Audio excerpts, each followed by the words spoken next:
Evidentemente en el ámbito administrativo hago esta diferenciación porque esta ley de régimen administrativo que regió antes no estaba relacionada con los actos judiciales, es decir, los jueces son otra cosa. Esta es la actuación del Estado y sus instituciones. Cuando se dicta posteriormente la ley de modernización del Estado, se faculta al presidente de la República para que dicte un órgano, un cuerpo normativo que se denominaba el Estatuto de la Función Ejecutiva y que iba a eliminar la vigencia de la ley de régimen administrativo. Ahí surgió el Estatuto. Ese estatuto, no obstante, tuvo una serie de problemas en su aplicación porque no se sabía a quiénes regía ciertamente. El ámbito, cuando se dictó la primera vez, fue el ámbito de la función ejecutiva y entidades que se denominan adscritas a la función ejecutiva. Pero había allí también un problema, cuáles son las que están adscritas y cuáles no. A veces un decreto ejecutivo determinaba esa adscripción, otras veces no. Y luego viene en el periodo gubernamental del doctor Gustavo Noboa, año 2002, en que se modifica ese estatuto anterior y se trató de dictar un nuevo cuerpo normativo que aclare y que regule una serie de otras normas, ¿no? Luego ese estatuto no dejó de tener problemas, porque venían entidades que tenían cierta autonomía, por ejemplo. Y cito, por ejemplo, la superintendencia de compañías. Los municipios de pronto, doctor. Municipios, de hecho, municipios, superintendencia de compañías y otros organismos que uno decía, bueno, ¿cómo la manifestación de voluntad, el acto administrativo, cómo se regula? ¿Cuáles son los requisitos? ¿Qué es lo que nos garantiza la validez? Había una cantidad de problemas, ciertamente. Y es en ese ámbito entonces que se dicta el Código Orgánico Administrativo. Entonces, lo primero es que este Código Orgánico Administrativo que se acaba de dictar hoy, según su primer artículo, regula la actuación administrativa de todo el sector público. Ahora, ese sector público, de manera general, no deja de estar exento de problemas, que incluye el sector público. La ley no lo determina con claridad, no lo dice.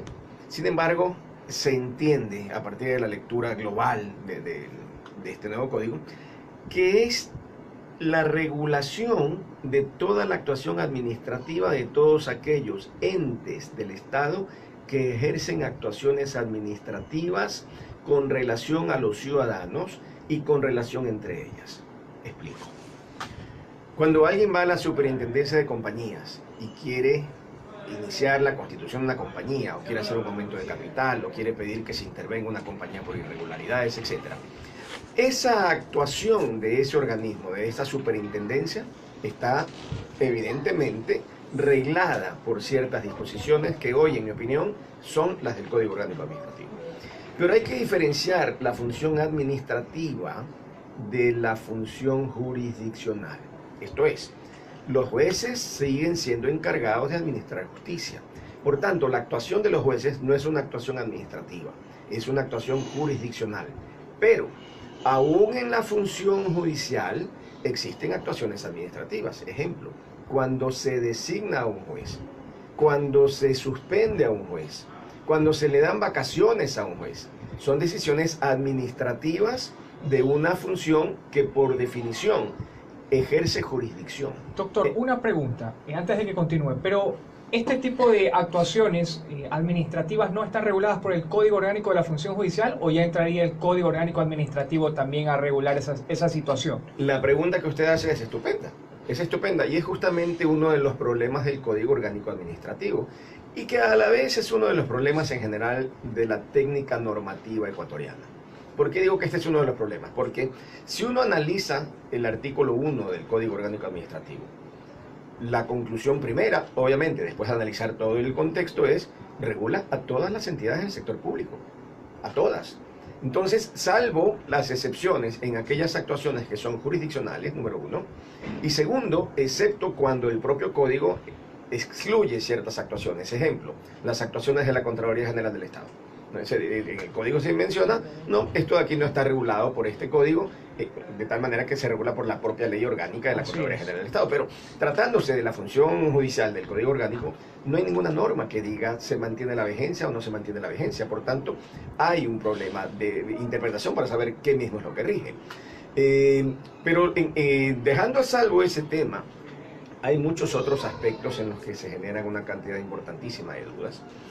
No hay códigos perfectos, eso es indudable. ¿Este código pudo ser mejor? Sin duda que pudo ser mejor.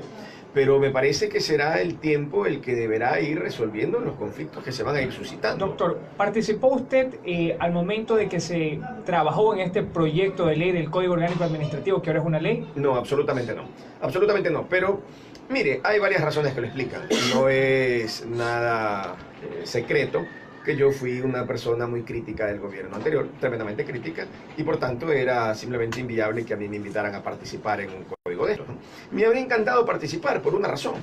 Si usted compara el código con el estatuto que yo elaboré, es un 90% copiado.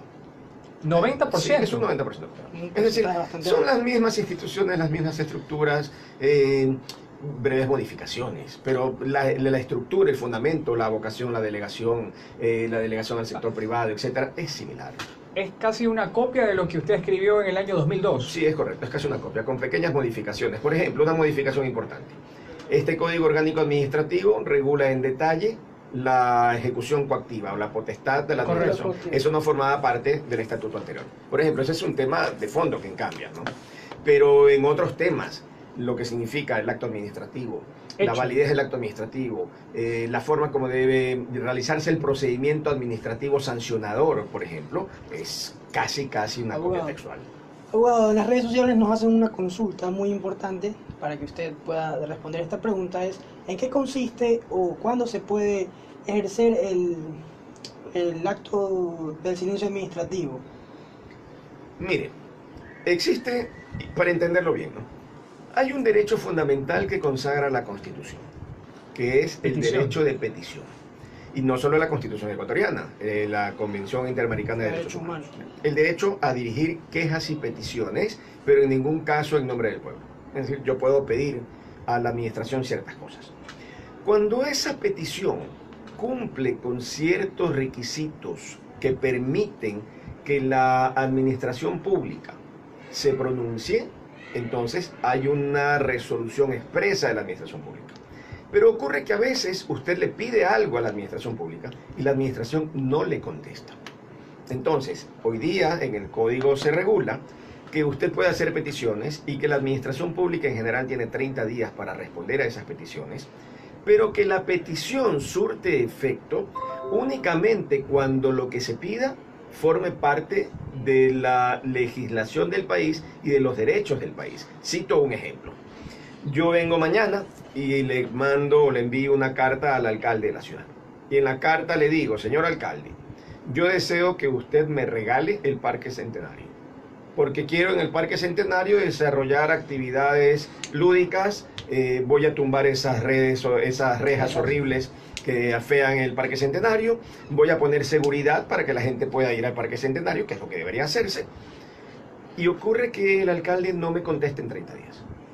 Entonces, ante ese silencio de la administración, la pregunta es, ¿significa que yo ya soy dueño del Parque Centenario?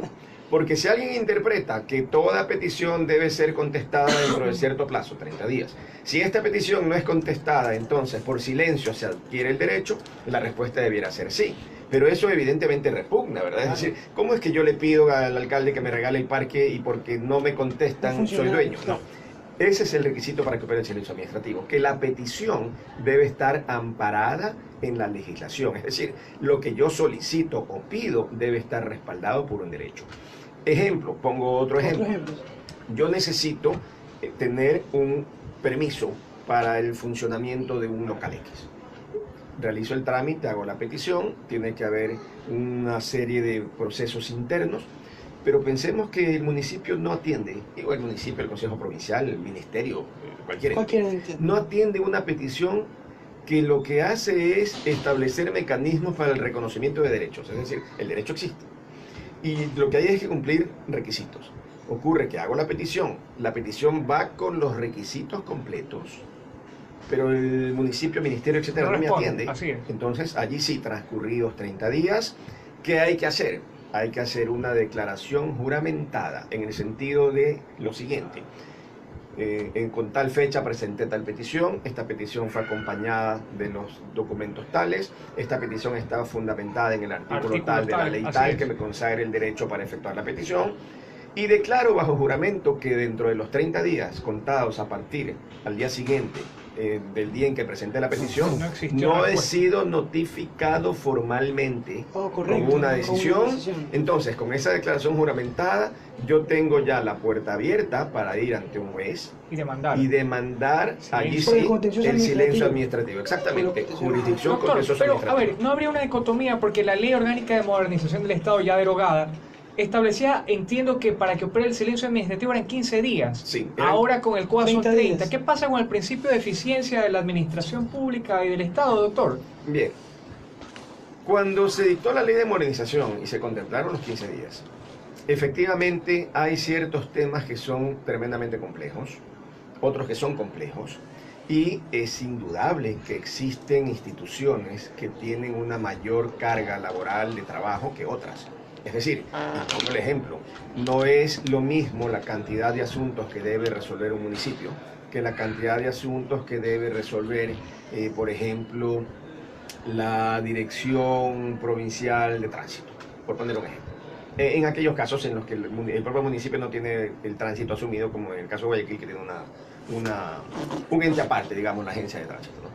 Es decir, hay ciertos entes que tienen muchísima demanda y otros que tienen poca demanda de servicios. Correcto. Establecer 15 días se volvía en ocasiones en un plazo imposible de cumplir. ¿Por qué? Porque hay muchos temas complejos, número uno, y segundo, porque hay temas que ameritan investigación, revisión, análisis, criterios, informes, etc.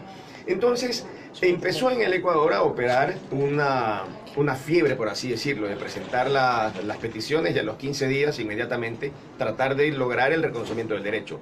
Entonces, a mí personalmente me parece totalmente prudente esa ampliación. ¿Por qué?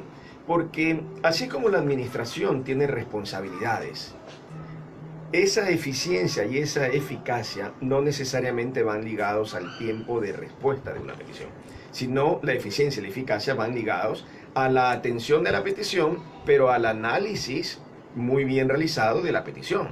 De tal manera que, estando en riesgo intereses generales, los pronunciamientos de la administración pública en general deben ser lo suficientemente firmes, sustentados, analizados, objetivos, claros, que eviten la discrecionalidad, etc. Y por tanto creo que es positivo haber ampliado el plazo a 30 días. Doctor, otro tema bastante interesante que por redes sociales nos comentan. Trata acerca del procedimiento coactivo. Antes existían estos jueces de coactiva que dictaban todas aquellas mal llamados jueces de coactiva que dictaban todas aquellas medidas cautelares, personales y reales contra los bienes. Ahora, con el Código Orgánico Administrativo hay un nuevo procedimiento. Ahora tienen que solicitarlo a un juez. ¿Podría explicar cuál es el cambio y si es esto positivo o negativo desde su perspectiva? Bien, yo creo que es totalmente positivo. Y explico por qué. Cierto tipo de medidas que pueden poner en riesgo o afectar el ejercicio pleno de derechos de las personas tienen que ser tomadas por un juez, no por un funcionario administrativo, ¿no?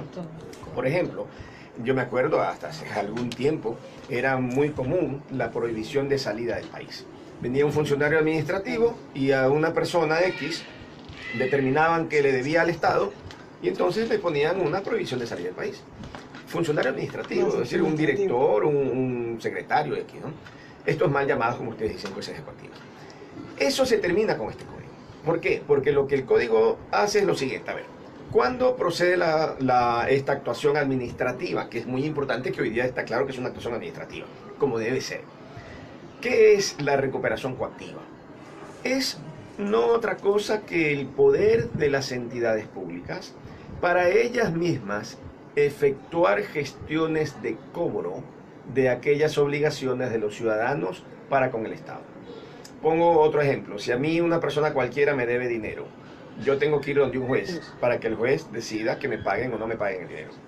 En el caso de la acción coactiva o actuación coactiva, por así llamarla, no necesito ir donde un juez para discutir el cobro, si me debe o no me debe. Lo que tengo yo que ir es donde un juez para pedir ciertas medidas cautelares, ejemplo, una retención de unos dineros de un banco. Entonces, tendrá que el funcionario administrativo decirle al juez, mire, aquí este señor le debe, y pongo el ejemplo más sencillo al más complejo, el más sencillo, le debe el pago de impuestos municipales, aquí está que no ha pagado.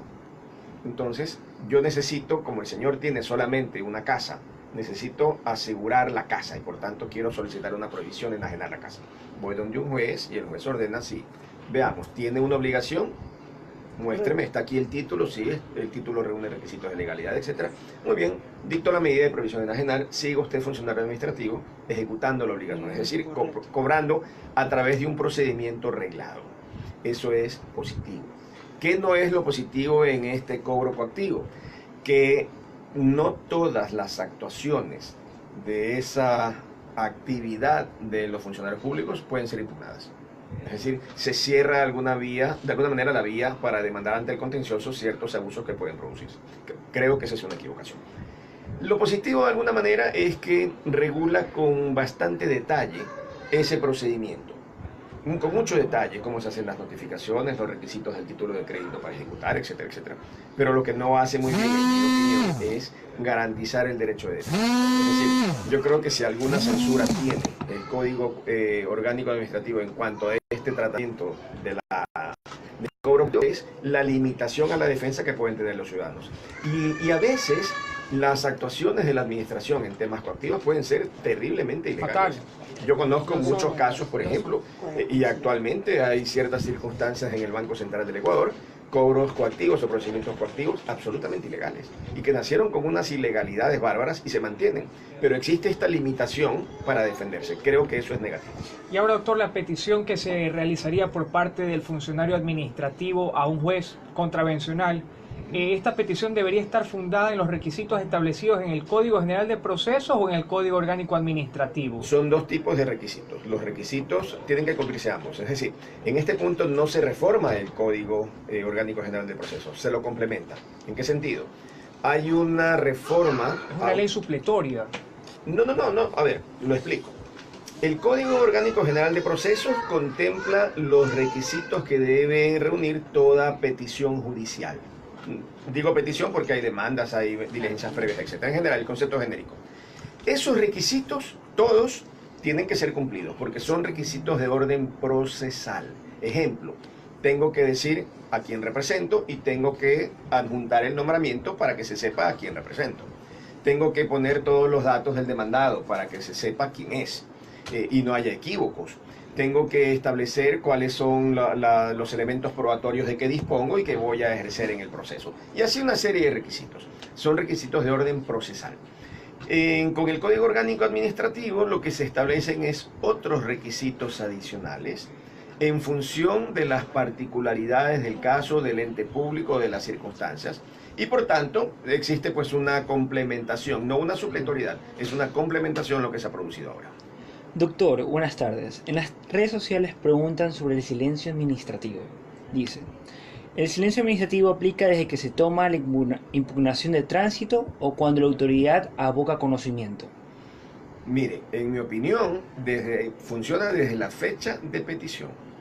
Está regulado en el propio código y hay una obligación para los entes públicos en general de establecer varios mecanismos para la forma como deben presentarse las peticiones. Entonces le dicen, por ejemplo, tienen que hacer un formato que funcione de tal forma, tienen que habilitar un sistema informático para efectuar peticiones vía internet, vía correos electrónicos, etc. Pero la pregunta puntual, ¿desde cuándo empieza a contarse el plazo? Empieza a contarse el plazo a partir del día siguiente a aquel en que se hizo la presentación formal de la petición. Doctor, ¿estaría usted dispuesto a participar en algún proyecto de ley que pueda ser positivo para este Código Orgánico Administrativo? Mire, ¿usted ya ha identificado errores que contiene este código? Sí. De hecho, mire, hay ciertas coyunturas, ¿no? Es un código nuevo, acaba de entrar en vigencia, no obstante, se lo dictó hace más de un año. Hay que considerar esto, ¿no? Pero entró en vigencia ahora el mes pasado, bueno, en el mes de julio. 7 de julio entró en vigencia. Es un código muy nuevo, sobre el cual no se ha discutido nada. Se han dado 4 cursos por allí, privados, pero no han sido objeto de discusión de ningún tipo. Y el código sí tiene una serie de falencias, en las que a mí me encantaría participar para corregirlas. Y pongo un ejemplo. Mire, uno de los temas centrales, medulares del derecho administrativo, es el de la suspensión de los actos administrativos. ¿Qué significa esto? La administración pública toma decisiones. Lo hace de varias maneras, como le había dicho. Actos administrativos, actos de simple administración, contratos públicos, etc. Pues bien, esta actuación administrativa en ocasiones puede afectar derechos de los particulares. puede afectar. Y puede afectar cuando ese acto administrativo a veces puede causar daños de muy difícil reparación. De muy difícil reparación. Le pongo un ejemplo. Viene un municipio y decide demoler una casa. Y obviando cualquier procedimiento previo, porque a alguien se le ocurrió, o porque no sabe, o porque actúa mal, o con mala fe, o con dolo, o simple negligencia, decide, no, hay que tumbar tal casa.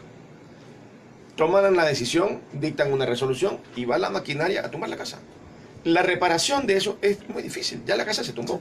Entonces, hay ciertos casos en los que es muy importante poder suspender la ejecución hasta que se resuelva si existe o no la potestad para tumbar la casa. Y pongo el ejemplo, es que construyeron la casa sin permiso. A ver, espera un ratito, a lo mejor se haya el permiso. Sí. ¿No? Entonces, esa suspensión, en mi opinión, no está bien regulada en el Código Orgánico. Doctor, se ha escuchado cuando personas ponen acciones de protección, que sobre asuntos de legalidad primero tienen que pasar por un trámite administrativo. ¿Procede o no procede una acción constitucional directa o efectivamente primero tiene que pasar por un trámite administrativo? En caso de que se vulnere un derecho de manera para repararlo inmediatamente, ¿tenemos que irnos por la vía administrativa? Mire, yo he sostenido siempre, no de ahora, desde cuando se dictó en el Ecuador la primera ley que permitía entonces la presentación de las acciones de amparo constitucional cuando esto surgió. He sostenido siempre. Existen varios tipos de derechos.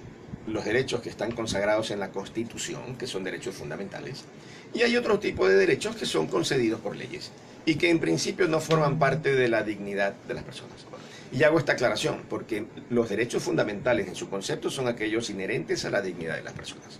Pero hay otros derechos, pongo un ejemplo, digamos, hay muchos, el derecho a decidir el color del pelo tuyo. Bueno, puede ser, puedes tener al final una extracción constitucional, pero en ocasiones no está consagrado en la Constitución como derecho fundamental. Bien. Los derechos consagrados en la Constitución, en mi opinión, cuando son violados por un ente público, son susceptibles de una acción, en este caso de protección, de una acción constitucional. Lo que ocurrió es que cuando se dictó la Ley de Garantías Jurisdiccionales, se incluyó un artículo, en mi opinión, inconstitucional, o la aplicación, si se quiere. Ese artículo determina que la acción de protección deberá ser rechazada cuando existan otros mecanismos válidos de reparación o de solución. ¿Qué significa eso? Usted va donde el juez constitucional y le dicen, no, es que ¿sabe qué? Usted puede presentar una acción contenciosa administrativa para resolver el tema porque usted está peleando en realidad un problema que está en la ley de contratación pública. Sí, espere un ratito. Pongo el ejemplo. Un derecho fundamental, el derecho al debido proceso. Y dentro del debido proceso, el derecho a la defensa. Nadie puede ser privado del derecho a la defensa en ningún estado o grado del procedimiento. Muy bien. Ocurre pues que viene un funcionario público, termina unilateralmente un contrato sin un procedimiento previo y se lo termina. O le pone una multa sin procedimiento previo. Usted no se pudo defender. Entonces le terminan el contrato y le cobran garantías. Económicamente lo parten, lo acaban como empresarios. Esa persona va y presenta una acción de protección. Y el 90% de los jueces en el Ecuador le dicen, no, es que su problema es un problema de la aplicación de la ley de contratación pública. Y por tanto vaya presente un juicio contencioso administrativo, que duran ahora menos, pero que hasta hace pocos años duraban 5, 6. Yo tengo juicios de 10 años y todavía vigentes de 10 años. Entonces, claro, esta persona decía, si me tengo que ir a un juicio de 10 años, no tengo una vía efectiva para reparar mi derecho. Y allí está el tema. Entonces, correcto, en mi opinión, son dos escenarios totalmente distintos. Estimado doctor, ya para las conclusiones, ¿usted cree que el Estado ha sido progresista con esta ley? ¿Cómo queda la ciudadanía en base a este nuevo código? Se lo respondo con lo que le dije. Es prácticamente una copia del estatuto del año 2002. Por tanto, es muy poco lo que acá se avanza. Al contrario, en temas como el de la actuación coactiva del Estado, creo que es un código regresivo. Entonces, creo que hay cosas valiosas sin duda, pero son las que estaban desde el año 2002.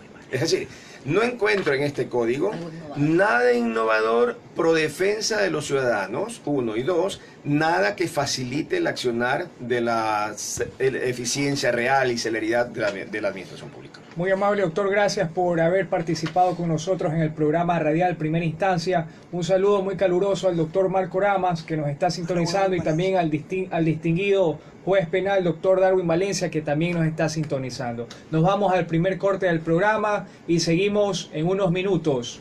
Gracias a ustedes. Gracias. Doctor, lo máximo a usted. Regálenos una foto.